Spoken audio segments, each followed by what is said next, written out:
এই হাদিস থেকে রাসূল বলেন সাহাবী ওই কথা সাহাবীরা বলতেছে লাইসা কুল্লু মা ইয়াজবা ইয়াকুন সাইয়্যিদ সাহাবীকে রাসূলুল্লাহ আমাদের তো মানুষদেরকে একটা খবর আমাদের তো সাহাবীরা প্রত্যেকের তো সামর্থ্য হয়ে যায় আমাদের তো ইমানের কারণে সামর্থ্য নাই আমাদের জন্য কেমন করা হবে তাই সাল্লাল্লাহু আলাইহি ওয়াসাল্লাম বলেন ও আমি সাহাবায়ে আমার রাসূলুল্লাহ ইউদিল্লাহু তাআলা সওয়াব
এই ইফতারের আগে দোয়া কবুল হয়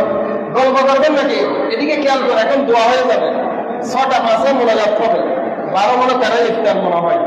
এখন দোয়া হয়ে যাবে ইফতারের আগে দোয়া আল্লাহ ফিরত দেয় না বুখারী শরীফে রওয়ায়াত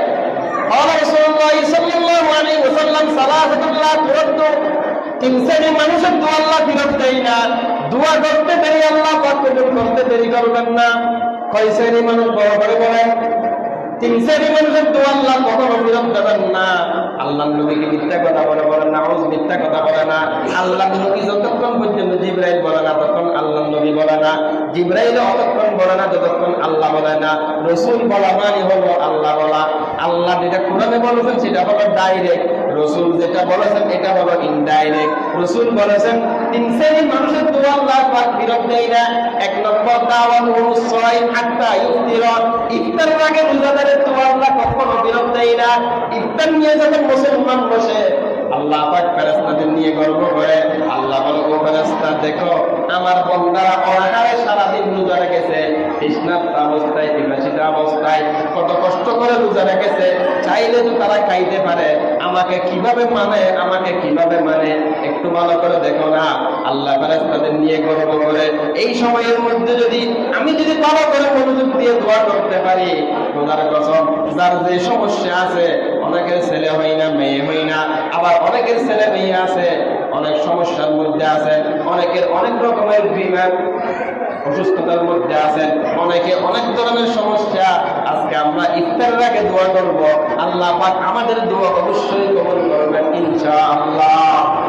দুই নম্বর হলো ওয়াল ইমামুল আদিল নেপরায়ণ বাদশা যেই দেশের প্রধানমন্ত্রী ইনসাফগার ওই প্রধানমন্ত্রীর দোয়া যেই বিচারক ইনসাফগার ওই বিচারকের দোয়া আল্লাহ ফিরত দেয় না সুবহানাল্লাহ আমরা মনে করি বিচার করা প্রধানমন্ত্রীগিরি করা এগুলো মনে হয় দুনিয়া এগুলো মনে হয় কি আরে জান্নাতুল ফেরদৌসের মধ্যে একটা জায়গা আছে যেই জায়গাটা শুধু যারা বিচার করে ইনসাফের সাথে তাদের জন্য আল্লাহ পাক ওই জায়গাটা নির্ধারণ করেছেন সুবহানাল্লাহ হাদিসের মধ্যে আছে আদুল ইয়াউমিন খায়রুম মিন ইবাদাতি 60 সানাতান যদি আপনি সমাজের মধ্যে এক মুহূর্ত আধা ঘন্টা 1 ঘন্টা নিয়ে বিচার করেন 60 বছর নফল ইবাদতের চাইতে 1 ঘন্টার নেই বিচারের সওয়াব আল্লাহর দরবারে বেশি সুবহানাল্লাহ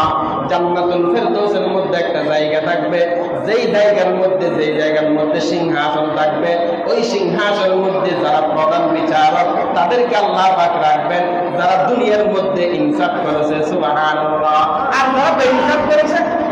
আর যারা বেইনসাফি তাদেরকে জান্নাতুল ফেরদৌসে রাখবে নাকি জাহান্নামে রাখবে